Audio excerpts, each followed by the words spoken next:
Hola, ¿qué tal? Muy buenas tardes. Los saludo desde Tlaxcala, desde aquí en las instalaciones de la Procuraduría General de Justicia del Estado de Tlaxcala, felicitando a todos los abogados y abogadas del país y a toda la gente que nos está siguiendo en esta transmisión. Esta transmisión la estamos realizando con motivo del día y los festejos del Día del Abogado, que fue el día de ayer. Y pues bueno, me da un gusto poder platicar por lo menos tres temas que me parecen de suma importancia y que pueden servir para tema de tesis, en licenciatura, maestría y también trabajos de investigación en doctorado. Nosotros en esta tarde quiero compartir con todos ustedes tres temas que comentaba yo. El primero de ellos que quiero tocar va a ser la libertad durante la investigación, que nos establece el artículo 140. Después quiero comentar, y ojalá que el tiempo nos dé para poder también establecer las diferentes formas o diferentes etapas y actos procesales donde se permite una reclasificación del delito en el proceso penal acusatorio. También, y por último, y si nos da tiempo, también quisiera hablar de un tema selecto que es y que está en boga en algunos estados de la República, el tema del procedimiento abreviado y las sentencias absolutorias, ¿no? ¿Existe congruencia o no en que existan absolutorias cuando existe un procedimiento abreviado? Pues bueno, sin más, yo aquí iré leyendo sus comentarios. Por el tiempo, posiblemente no tiempo de algunas preguntas y respuestas, pero la idea es que esta plática académica, que la comparto con ustedes, es con la finalidad de crear en ustedes cuestiones de duda, de cuestiones de razonamiento, de crítica jurídica argumentativa, que los motive pues también a seguir estudiando el Código Nacional, también estudiar la teoría, la práctica y lo que estamos aplicando en todo el país. Que sigo estableciendo, pues bueno, sigue una práctica heterogénea del sistema penal acusatorio, que no ha quedado en este Código Nacional de Procedimientos Penales, pues bueno, una práctica homogénea. Entonces, para no dar más detalle a esa parte, vamos a iniciar con lo que tiene que ver el artículo 140 de la libertad durante la investigación. Yo en diversas pláticas y foros he comentado que parte del sistema penal acusatorio, uno de los objetivos que tenía ese sistema, pues era establecer el principio de la continuidad. Y en ese principio de la continuidad, independiente de la publicidad, de la contradicción, de la concentración y de la inmediación, el principio de la continuidad implicaría que el proceso penal, una vez iniciado, pues no tenga una cuestiones de rompimiento o de tiempo muerto o de actos que no pudieran ser consecutivos para seguir el proceso penal en corto tiempo. ¿Por qué digo esto? El artículo 140, que nos refiere a los temas de detenciones en flagrancia, hemos visto a nivel nacional, y lo permite el artículo 140, que todas las detenciones que se realizan por todas las policías, autoridades y también en su caso a veces particulares, para poner a disposición del Ministerio Público a una persona que ha cometido probablemente un hecho delictuoso. En el tema del 140, si nosotros viéramos cuál era el fin de que existiera un juez de control de garantías, estaríamos y daríamos por hecho que el juez de control de garantías, como su nombre lo indica, es verificar el respeto a esas garantías, derechos humanos, del imputado principalmente y también de la víctima. En el caso del 140, y se los dejo ahí esa parte, pues un tema que quise tocar, el artículo 140, a pesar de existir una flagrancia, que teóricamente la flagrancia y en la parte operativa, la pregunta que haría yo en una clase presencial sería: ¿quién califica la flagrancia? ¿O quién califica de legal la detención? Que son dos cosas diferentes. Y caeríamos en el supuesto que en el sistema tradicional, que es como casi se viene aplicando en la actualidad en varias fiscalías, procuradurías, la flagrancia la calificaba el Ministerio Público en el sistema tradicional. Al hacer un acuerdo de retención, nosotros verificábamos el hecho flagrante, verificábamos el motivo que dio la detención y por eso hacemos un acuerdo de retención. Cuando en el sistema tradicional consignábamos a un detenido, pues el juez de la instrucción ratificaba la detención que ya había sido calificada por parte del Ministerio Público.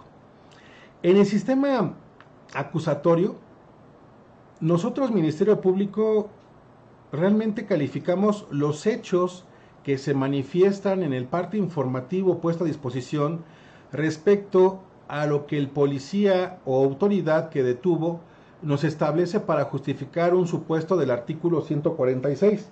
Pero insisto, calificamos previamente los hechos que motivaron una flagrancia. Pero legalmente tenemos que mirar a que quien pueda calificar de legal esa detención y tener ese principio de debate que permitiría a una defensa establecer algún tipo de violación o en el supuesto de que los hechos no dieran para un supuesto del artículo 146, la única forma de hacerlo es la audiencia inicial de control de detención. Regresamos a 140. Si el artículo 140 nos establece de tajo que en los casos de detención por flagrancia, cuando se trate de delitos que no merezcan prisión preventiva oficiosa, y el Ministerio Público determine que no solicitará prisión preventiva como medida cautelar, podrá disponer la libertad del imputado o imponerle una medida de protección en términos dispuestos del código. ¿Ok? Ahí esa parte vamos a ver. Preguntaría, son dos temas diferentes y que ustedes deben visualizarlos desde el punto de vista tema flagrancia, artículo 146 con sus supuestos, tema medidas cautelares, artículo 155 en adelante, para medida restrictiva de la libertad o en sus bienes del imputado, para asegurar la investigación. Y el artículo 140 nos hace una mezcolanza en la parte de que nos dice, si hay una detención en flagrancia, pero no merece prisión preventiva oficiosa, es decir, no es delito grave, calificado para poderlo llevar a judicializar, entonces podrás disponer la libertad del imputado. Y eso lo dice el código en el artículo 140. La pregunta es, ¿qué tiene que ver una calificación de una legalidad de detención que no se lleva a cabo en la práctica? Porque el 80% de los delitos detenidos en flagrancia son de los no graves y por tanto se adecúa en la parte de libertad bajo el artículo 140 con la medida cautelar. De hecho, la medida cautelar se podrá solicitar o no de acuerdo a unas cuestiones totalmente diferentes por parte del imputado. Si nosotros sabemos que la medida cautelar, su objetivo y fin es que asegurar la investigación, tendríamos nosotros, fiscales, ministerios públicos, que justificar la necesidad de cautela. Y esa necesidad de cautela, pues como lo hemos visto y lo hemos compartido en varias pláticas, se refiere a la necesidad de cautela de una restricción en la libertad personal, de una restricción en la persona o en sus bienes del imputado. Pero esa restricción deviene ¿de qué? De una solicitud del Ministerio Público. El Ministerio Público no puede imponer esa restricción, sino solamente un juez de control. Pero esa restricción deviene ¿de qué? De una justificación de esa cautela a partir de ¿qué? De establecer datos, de establecer información que nos establezca que el imputado puede o es un peligro para testigos o la propia víctima que denunció, el peligro de sustracción o fuga de la investigación, o también que ponga en peligro, por su puesto, por su personalidad, la investigación misma, al ocultar documentos o dilapidar alguna cuestión que no permitiera concluir una investigación. Pero son los supuestos. Pero insisto, y me regreso nuevamente, y perdón que sea reiterativo, Si el fin de un juez de control para audiencia inicial de calificaciones de legalidad, se creó este juez de control de garantías, en nuestra consideración, el artículo 140 en principio rompe el principio de continuidad, porque no permite esa continuidad. Porque, ¿qué creen? Actualmente a nivel nacional, si hiciéramos un estudio de carpetas con detenido que han llegado en flagrancia al Ministerio Público, podríamos decir que son las primeras agencias del Ministerio Público que pudieran tener mayor rezago. ¿Por qué? Pues porque se están otorgando libertades. Y entonces, judicializar esas carpetas, pues ya es a criterio del Ministerio Público muchas veces, y que al final de cuentas, pues se quedan ahí rezagadas. Entonces tenemos un rezago en carpetas de investigación cuando, pues, que teníamos un detenido en flagrancia, teníamos datos que acreditaban un hecho delictuoso, datos que acreditaban una posible participación y el supuesto de flagrancia. Y entonces, pues bueno, tendríamos que haber judicializado. Por eso, en nuestro concepto, y es la parte de nosotros aportamos y queremos que ustedes igual hicieran ese análisis crítico, y como digo, de trabajo de tesis, de decir, ¿qué pasa con todas las libertades que se han otorgado bajo el artículo 140 por parte del Ministerio Público? Aunque no sean delitos graves. Esas detenciones, ¿habrá circunstancia, momento o lugar para que se pueda estudiar cómo se realizó esa detención? Si hubo o no una violación de garantías en la detención, si existió o no existió una flagrancia. Y esa pregunta se contesta con que ese detenido en libertad, que fue puesto en libertad por el Ministerio Público, pues podrá ser citado ya en forma posterior, pero a través de qué?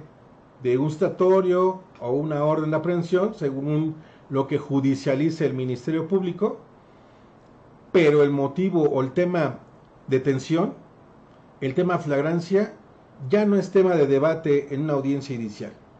Algunos abogados defensores han querido en audiencias iniciales debatir que la detención de su cliente fue ilegal, que no existió flagrancia, que lo que dicen los policías que encontraron, pues realmente no existe una total cadena de custodia, etcétera, etcétera, etcétera. Entonces, muchas de las cuestiones que se debieron haber estudiado en una audiencia inicial de control de detención, en nuestra consideración, pues se dejan de lado y no llegan a un estudio cuando se deja o se permite la libertad bajo el artículo 140.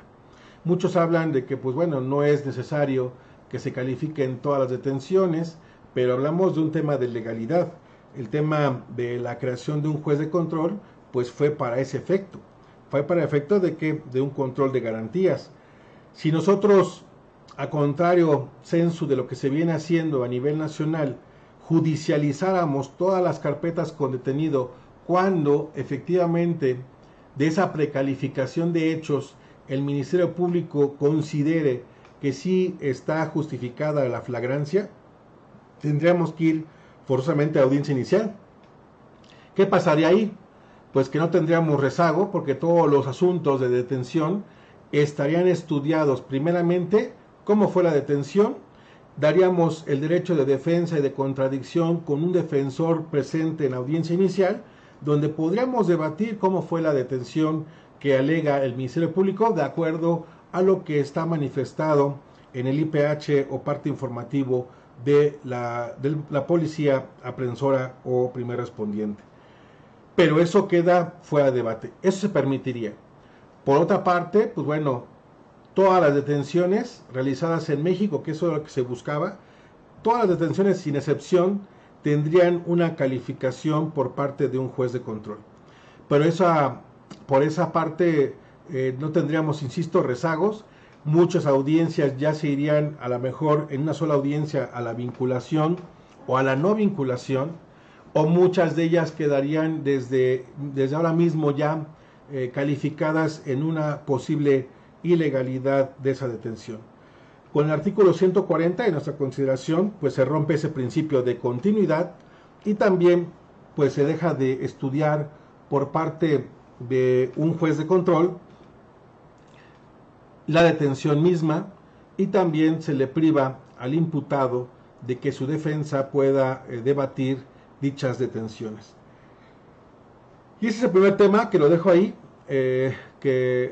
para que ustedes pues puedan analizarlo a la luz del artículo, insisto, 140, el principio de continuidad, y también el objeto y fin de la audiencia inicial de control de detención. Insisto, y concluyendo, esa detención que se realizó por policía municipal, estatal, y que no fue llevada a una audiencia de control de detención, pues queda fuera de estudio y fuera de poderla revisar nuevamente, porque la siguiente audiencia será una audiencia de formulación de imputación. El otro tema que quisiera tocar también como parte de esta plática es que la reclasificación del delito. Nosotros hemos visto, y a la fecha existen diversos debates en diversos foros, paneles de penalistas, de maestros académicos, de gente operativa, de operadores mismos del sistema, llámese jueces, ministerios públicos, defensoría, asesores jurídicos, en el tema respecto a esta reclasificación del delito que se pueda permitir en diversas etapas. Consideramos que la reclasificación de un delito pudiera caber, y como ya actualmente se ha resuelto últimamente por una jurisprudencia donde la formulación de imputación sería eso, una formulación de imputación que implica establecer hechos posiblemente delictuosos y que exista una posibilidad con esos datos también de una participación del imputado. Ahí no podríamos hablar de una reclasificación del delito de manera formal, porque realmente lo que se está clasificando es un hecho delictivo, o un hecho delictuoso, o un hecho posiblemente delictuoso. Pero sí en la parte de la acusación. Nosotros en diversos foros también hemos establecido que el momento procesal oportuno para hablar ya de una teoría del delito, para establecer una clasificación jurídica del delito, no del hecho, que es cosa distinta de nuestra consideración. Esta clasificación del delito tiene que ver con la acusación. Esa sería, en nuestra consideración, el acto procesal donde la acusación ya efectivamente clasifica un delito con sus atenuantes, agravantes, sus formas de intervención, toda la parte teórica y de elementos objetivos, subjetivos, toda esa parte sería en la parte de la acusación. Porque bueno, la imputación, de hecho la vinculación puede variar, y de la vinculación a la acusación, sí, pues ya seamos, la vinculación únicamente te va a vincular a una investigación complementaria por esos hechos delictivos que pudieran configurar un delito.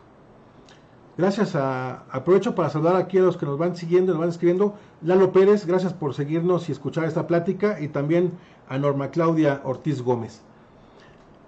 Siguiendo, una vez que se formula la acusación, en nuestra consideración, ahí se entablaría la litis penal, es decir, la certeza jurídica, donde el defensor, al entregarle por escrito mi acusación como fiscal Ministerio Público, y sobre esa versaría el juicio oral, pues no quedaría más que irnos a juicio por ese delito por el cual acusó la Fiscalía o el Ministerio Público. Pero nosotros vamos viendo, y eso también se va estableciendo en el propio Código Nacional, ¿no? Por ejemplo, el artículo 68 que nos habla la congruencia y contenido de autos y sentencias.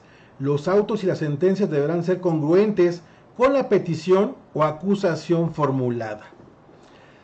Pero ¿qué pasa? Que eso que manejan de esta cuestiones de congruencia, también que tiene que relación con el principio o el deber de objetividad, deber de debida diligencia en la investigación que maneja el artículo 129 del Código Nacional,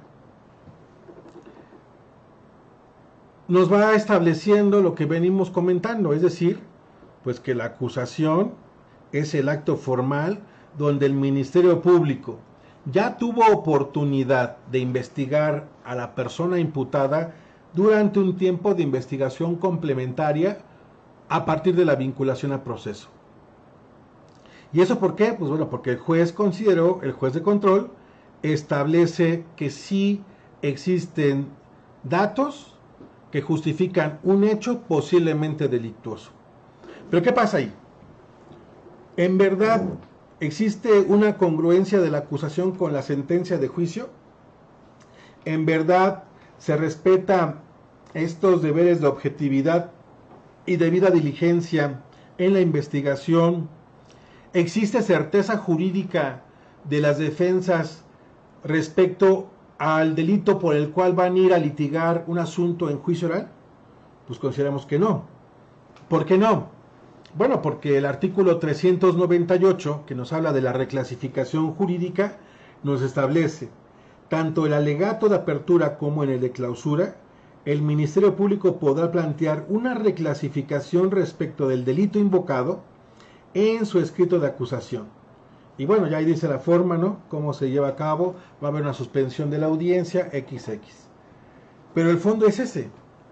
¿Por qué a la Fiscalía y al Ministerio Público se le permite, de una vez formulada una acusación por escrito, formalizada, que es la litis penal que un defensor tendría que abocarse a defender, y llegar a una máxima de lo que decíamos, en caso de que en juicio no se pruebe lo que el fiscal acusó o Ministerio Público, pues tendría que devenir una sentencia absolutoria en juicio.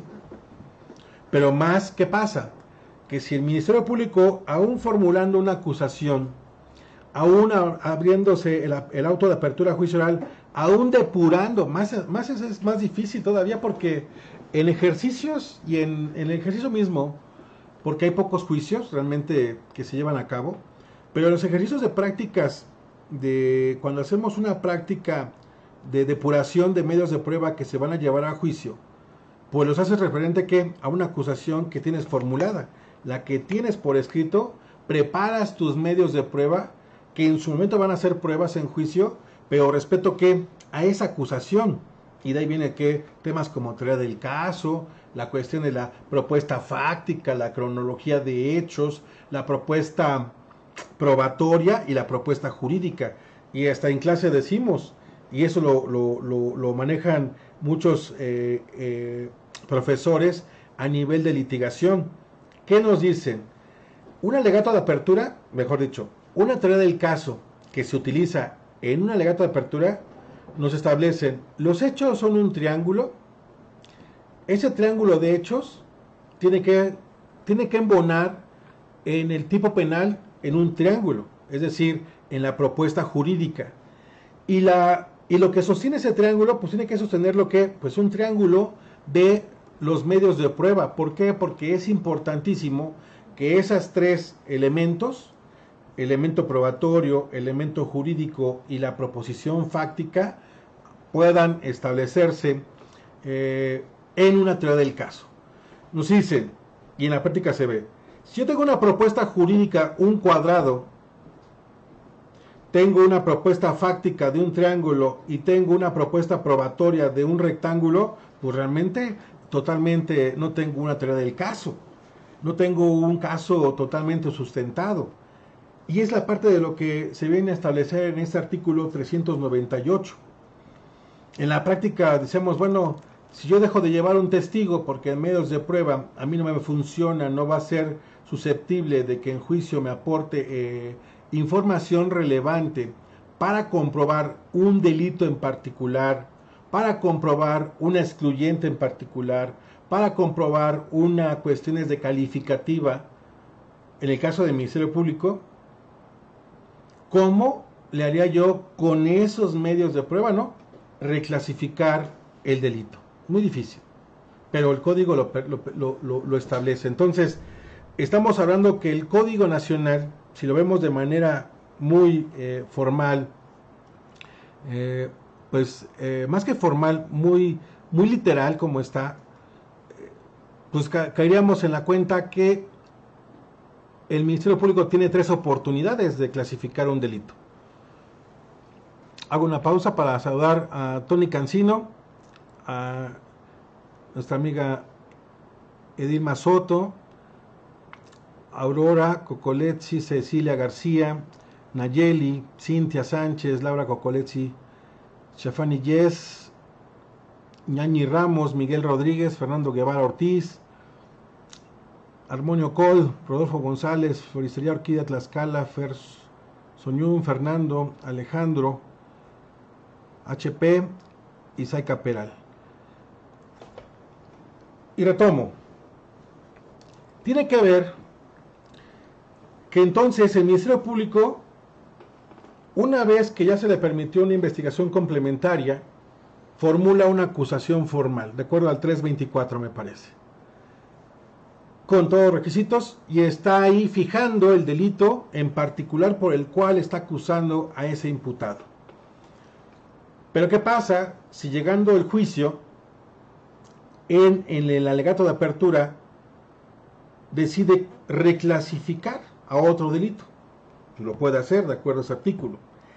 Y peor aún, que consideramos, durante un juicio, ya desahogándose las pruebas ante el tribunal o juez de juicio oral, si dijéramos, vea que no alcanza o que al fin y al cabo las pruebas pudieran vertirse de otra manera, pues puede otra vez, ¿no?, en alegato de clausura hacer una reclasificación del delito que es diferente al de la acusación y al que estableció en alegato de apertura.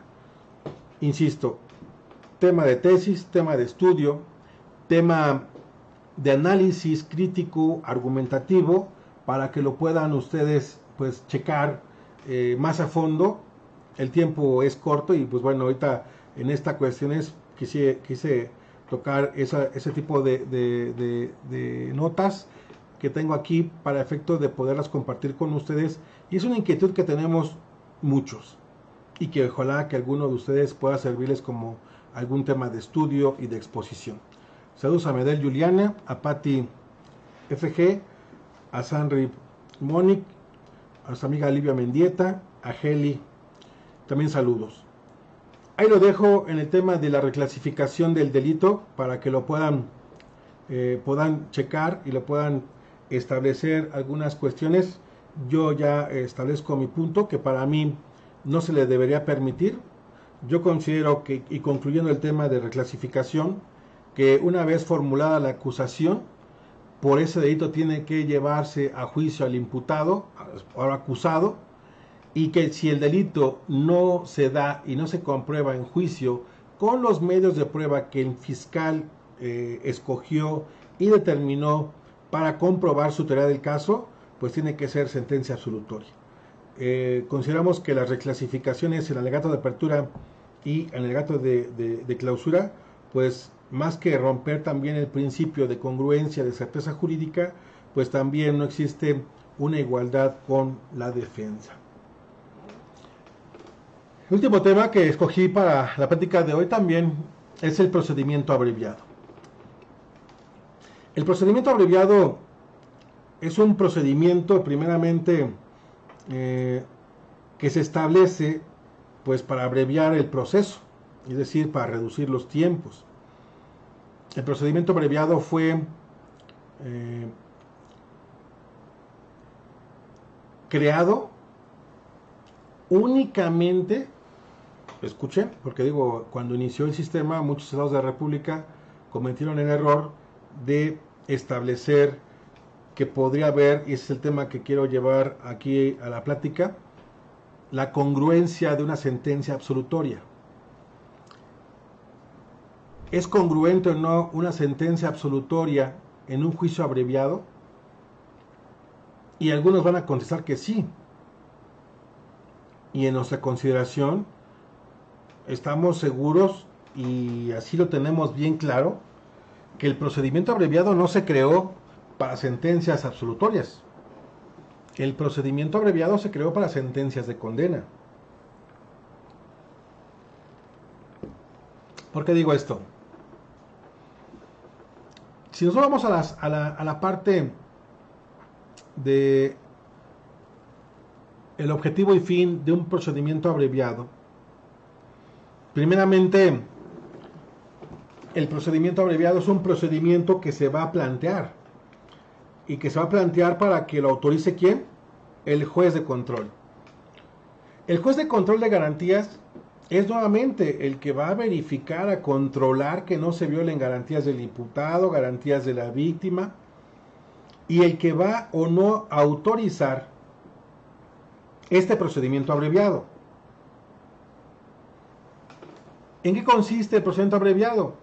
Pues es establecer que este procedimiento abreviado es con el fin de que en casos donde la persona imputada sea culpable, todos los medios o los datos de prueba que obran en carpeta de investigación fincan su responsabilidad. Entonces, ¿para qué un juicio? Aquí también se habla de, más allá de estrategias, como dicen algunos defensores, ¿no? O dicen otros amigos, compañeros, docentes, hablan de enseñar mis armas o esconder mis armas, que yo la verdad no comparto, porque no son armas. O sea, aquí la cuestión es también de que el procedimiento abreviado, fíjense ustedes, en mi consideración, es un procedimiento para una sociedad de valores donde principalmente se quiere rescatar el valor de decir la verdad. ¿A qué voy con esto? Y me regreso. El procedimiento abreviado va a ver su origen desde el momento mismo de una formulación de imputación en audiencia inicial. Sí, van a decir, no, pues ya el maestro está diciendo que desde ahí se va a verificar como defensa. Me estoy hablando ahora de los defensores. ¿Por qué? Y se amarra con la audiencia inicial de imputación o desde la audiencia inicial de control de detención, donde una vez formulada la imputación y que estamos escuchando los hechos que le están imputando a mi defendido, la primera pregunta que un defensor debe hacer a su cliente, y que muchos así nos pasa en el litigio, que tenemos un imputado cliente que lo acabamos de conocer ahí en la audiencia porque sus familiares nos buscaron para poderlo asistir. Bueno, pues nosotros llegamos y la primera pregunta es, cuando acaba de formular la imputación el fiscal, el Ministerio Público, ¿qué debo preguntarle a mi cliente? ¿Son ciertos esos hechos o no son ciertos? Esa es la primera pregunta como defensores que debemos hacer a nuestro cliente, porque ya de ahí va a haber opciones de respuesta. ¿Qué pasa con las cuestiones donde nuestro cliente tiene una versión diferente a la que nos está diciendo el fiscal o defensor, el fiscal o Ministerio Público? Bueno, si esa versión contrapone porque no estuvo en el lugar, porque sí estuvo presente pero él no golpeó a la persona, porque pues a él es un homónimo, no sé. Entonces, esa información que está dando mi cliente, pues desde ahí se tiene que vertir. ¿Para efecto de qué? Pues de construir una teoría del caso por parte de la defensa. Entonces, bueno, por ahí estoy viendo, saludos a Cecilia Sánchez, la jefa, Aurora Cocolezzi, Namayanti, Nañi Ramos, y Diana Rojas, saludos a LJGB. Y dice ahí, la aceptación de los hechos equivalente solamente a una confesión. No. Bueno, la confesión no existe. En el sistema acusatorio el concepto de confesión no existe.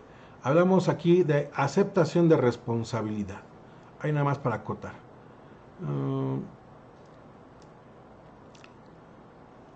Entonces, bueno, ahí está un poquito más largo. Saludos a Roberto Nuno, Vanessa. Ok, entonces, si mi cliente me dice, después de formulada la imputación, ¿sí son ciertos los hechos? ¿Sí robé, sí lesioné, como está diciendo el fiscal? Entonces sería el único supuesto en mi consideración de defensa en el que tendríamos que decir a mi cliente que se abstenga de declarar o de hacer alguna manifestación. ¿Por qué? Pues bueno, porque entonces esa imputación sí tiene una certeza de que sí lo cometió. Pero ¿qué pasa?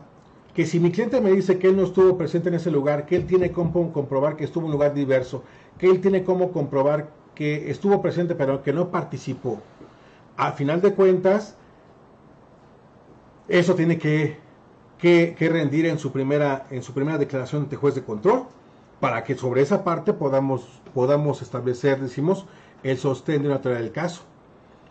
Pero el 80% o 90% me atrevería de defensas que dicen abstente. El 90% de las defensas se abstienen de una declaración de su cliente en la audiencia inicial. Dicen que como estrategia. Lo cierto es que no funciona el sistema acusatorio, no funciona como el sistema tradicional. En el sistema tradicional, en la llamada declaración preparatoria, pues al final de cuentas, la parte es que al cliente le decíamos que se abstuviera o que no declarara nada, porque ahí sí eran pruebas, y pruebas que ya establecían una probable responsabilidad y un cuerpo del delito. Pero aquí no, aquí es diferente. Aquí la simple abstención sería en el caso de que mi cliente fuera aceptara que sí, la imputación es cierta, pero sin manifestarlo. ¿Por qué? Porque entonces yo como defensa voy a esperar los tiempos. ¿Cuál sería el tiempo? La complementaria, para verificar si el fiscal puede o no comprobar en carpeta de investigación con los datos de prueba esa imputación. Y una vez que formule la acusación, ahí no es de armas o de esconder armas. Yo, viendo defensor la acusación, viendo qué delito le están acusando a mi cliente, viendo su forma de intervención y viendo qué medios de prueba está aduciendo el fiscal, es como yo podré decidir si lo llevo a un juicio, porque al fin y al cabo la acusación es endeble, la acusación no tiene medios de prueba, la acusación pudiera tener vicios en la obtención de los medios de prueba, toda esa parte que yo pudiera debatir o que pudiera establecer en la parte de juicio. O la otra, si yo veo que el fiscal defensor tiene una carpeta totalmente sustentada, en la que sí me puede llevar a juicio y pues llevarme a una sentencia más allá de la media, una sentencia alta para mi cliente, entonces ¿qué buscaría? Buscaría el procedimiento abreviado, donde pues tendríamos ahora sí la aceptación, la parte de verificación de parte del juez de control, si existen esos datos medios que sustenten la aceptación de responsabilidad. Tampoco es aceptar por aceptar. Y yo digo, ¿quién será el primer filtro en un procedimiento abreviado? El primer filtro es el abogado defensor, porque el abogado defensor es el que va a decir, ¿vamos a un abreviado o vamos a juicio? Pero no a expensas de lo que diga el cliente, como muchos abogados hacemos o hacen en audiencia, ¿no? Cuando acaba la imputación en la audiencia inicial, pues muchos abogados hasta se ve la grabación que le preguntan a su cliente, ¿no? ¿Quieres declarar o no quieres declarar? ¿O cómo te sientes para declarar? No. Primeramente tengo que saber, ¿son ciertos o no son ciertos los hechos de imputación? Y después, si ese defensor es un abogado que sabe y que debe saber qué tanto puede afectar o no a su cliente una sentencia de condena en juicio, estudiando que lo que tiene que ver con una parte de los medios de prueba que están en la acusación.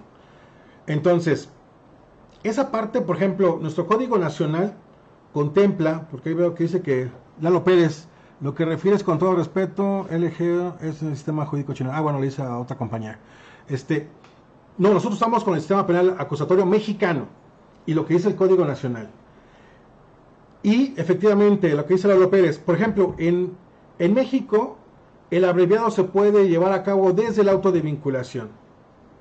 La pregunta, y con eso vamos cerrando, ¿es correcto o no correcto tomar un abreviado, como muchos hacían, ¿no?, una vez vinculado? Considero que no, porque al final de cuentas, el abreviado, en mi consideración, tendría que ser hasta formulada la acusación, donde ya vemos nosotros la fortaleza o no de una carpeta de investigación. Por eso la cuestión es de que en el abreviado pues no hay un desahogo de pruebas, como aquí por ahí nos están comentando, no hay desahogo de pruebas. En el abreviado se hace un estudio y un filtro respecto a los medios de prueba que únicamente constan por escrito para establecer si efectivamente sustentan la aceptación de responsabilidad, más no confesión, como estaban comentando por ahí, la aceptación de responsabilidad. Si yo acepto mi responsabilidad, sí, yo lo maté, yo fui el que le disparé, bueno, no solamente eso se requiere verificar los medios de prueba periciales, testimoniales, a efecto de corroborar ese procedimiento abreviado y que el imputado sepa que va a quedar sentenciado, los alcances jurídicos de la sentencia de condena, qué condena se está negociando con el fiscal y su defensor, cuál es la propuesta de solicitud de penalidad y todas esas cuestiones que, pues bueno, queda en el debate de la audiencia. Pero insisto, para ir cerrando el tema por cuestiones de tiempo,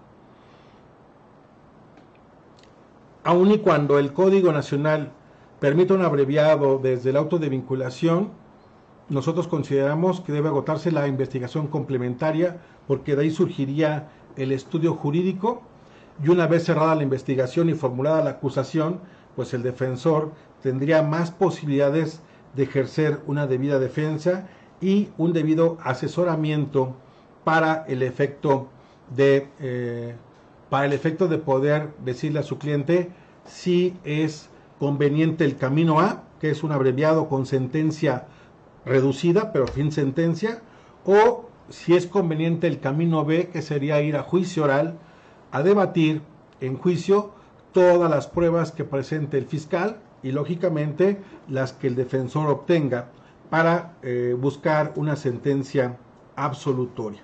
Entonces, sí tendremos que reembobinar muchas cosas. Yo sinceramente escucho muchos debates, en muchos chats y la parte de lo que se quiere llegar a entender, donde a veces existen hasta discusiones teóricas, dogmáticas, por ejemplo, de audiencias iniciales, pero yo insistiría mucho en que todos los que somos operadores del sistema penal acusatorio, que podemos decir que tenemos un poco más de experiencia, no solamente en las cuestiones teóricas, dogmáticas, sino en la práctica, pues aterricemos lo mayor posible, se establezcan las modificaciones al Código Nacional para que se vayan cerrando todos esos espacios de dudas, de criterios personalísimos o regionales, y evitar en lo posible que en una entidad federativa se litigue de manera diferente en cada región, a la vez en cada estado. Entonces, el Código Nacional de Procedimientos Penales yo considero es un gran avance en la medida en lo que podamos establecer el objetivo y fin de cada etapa. Yo lo dejaría así y con eso voy cerrando. El objetivo y fin de la investigación inicial es únicamente fijar los hechos para poder acudir a un juez de control, que son mínimos, un mínimo de datos, indicios, que justifiquen solamente un hecho que pueda ser delito, el hecho delictuoso.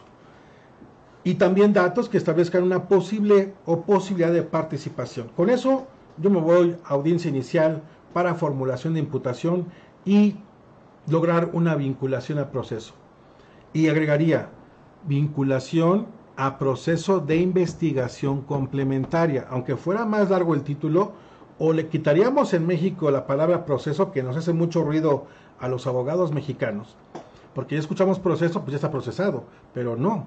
Realmente nosotros nos hemos ido con esa idea y yo siempre he insistido que no es posible que a estas alturas podamos nosotros darle más importancia a una investigación inicial que a una investigación complementaria. A la fecha, en todo el país, si ustedes checan cualquier carpeta de cualquier estado de la República, van a ver que se le da más tiempo y se practican más diligencias en una investigación inicial sin judicializar que en una investigación complementaria, que la complementaria tendría que ser la más práctica, la más objetiva, la más jurídica, bajo los principios de contradicción, que un defensor ya es sabedor y está atento y permisible para poder revisarla. Pero muchas de las investigaciones complementarias a la fecha pues siguen en punto muerto. Son 2 meses o más los que da el juez de control y realmente hacemos muy poco en fiscalías y procuradurías. Por eso es importantísimo retomar y hacer ese como reembobinar otra vez y regresarnos a los primeros libros. Es más, van a checar, ustedes, yo hacía mucha burla, ¿no?, de algunos códigos comentados que pues bueno, no comentaban nada, o sea, realmente era como que de lo mismo texto que se daba, pues nada más era como que mi criterio es este, yo lo entiendo por esto, pero la cuestión es de que si ustedes leyeran mucha de la bibliografía que ustedes compraron hace 5 años y la comparan ahora, pues dirían, órale, yo estaba leyendo esto y esto ya quedó superado en el tema. Recuerdan cómo traíamos el tema de si se compraba a cuerpo del delito o no. Los jueces de control del Foro Común ya en un momento dado habían comprendido y empezaban a agarrar la onda de lo que era el auto de vinculación, donde no se requería comprobar elementos objetivos, subjetivos, el dolo, la culpa, y únicamente se referían a hechos, no a comprobación del cuerpo del delito. Y eso costó mucho trabajo para que los jueces lo pudieran digerir. Pero ¿qué pasaba? Cuando empezaron a digerirlo, vinieron los amparos. Y los amparos empezaron a ¿qué? Pues otra vez, ¿no?, a hacer una regresión porque se exigía como si fuera un auto de forma de prisión. Y entonces estamos en ese embrollo, pero sí me gustaría que viéramos el sistema penal acusatorio como en objetivo y fin de cada etapa procesal. Y yo pues quiero cerrar con esos 3 temas que hoy quise comentar con ustedes. Pues como siempre, los que me conocen sabrán que por falta de tiempo me gustaría verlos de frente, escuchar todas sus preguntas, debatir en clase, en el salón, pero pues bueno, ahora no nos los permite esta pandemia. Espero pronto poder estar con muchos de ustedes. Saludos a Scarlett Zamora, a Sanry Bob, a Toño Hernández, Alan Anthony Hernández, Verónica Alonso, Lalis Torres, Marisol Velasco, muchos amigos de Chiapas, gracias, saludos. Rafael Gutiérrez Sandoval, Rafael, Carly Sanz, Filemón Jiménez Guevara. Bueno, yo quisiera dejar esos temas, no se pueden acabar en una sola sesión, esos temas son de una semana completa cada uno, pero sí por lo menos en ustedes dejar este punto de lo que como festejo debemos hacer. Los abogados debemos estudiar siempre diario, estar actualizados, no aferrarnos a nada. Nadie de los docentes, nadie de los ponentes que escuchen tiene la verdad absoluta. Estamos construyendo, algunos en la construcción dogmática, en la construcción teórica, en la construcción procesal, en la cuestión práctica, pragmática, como le quieran llamar, pero siempre buscando estudiar para ser mejores abogados. Y espero que esos 3 temas que hoy toqué con ustedes de la libertad durante la investigación que maneja el artículo 140, pues lo puedan llevar un poquito más a fondo, así como la reclasificación del delito y este último tema de las sentencias absolutorias en el procedimiento abreviado. Me voy despidiendo, Fernando Guevara, Gabo Omar, Natalie, Alana Luna, Seika Peral, Olis Tlapale, amiga, Carmen Pulido, Janet Colín, Natito Benji. Bueno, pues ahí dejaría yo el tema. Agradezco mucho que me hayan escuchado. De verdad espero que no solamente el día de ayer, sino que sigamos festejando con éxitos jurídicos profesionales. Sé que ahorita son momentos difíciles para toda la abogacía en todo el país, pero pues bueno, créanme que estamos haciendo, por lo menos en Tlaxcala, hemos mantenido abiertas las agencias del Ministerio Público para seguir con los trámites primordiales, y así vamos a continuar. También agradezco el esfuerzo de todo el personal de la Procuraduría por tener a bien tener esta parte de lealtad institucional para efecto de seguir atendiendo a los abogados y víctimas y todos los que son usuarios de la institución. Muchas gracias.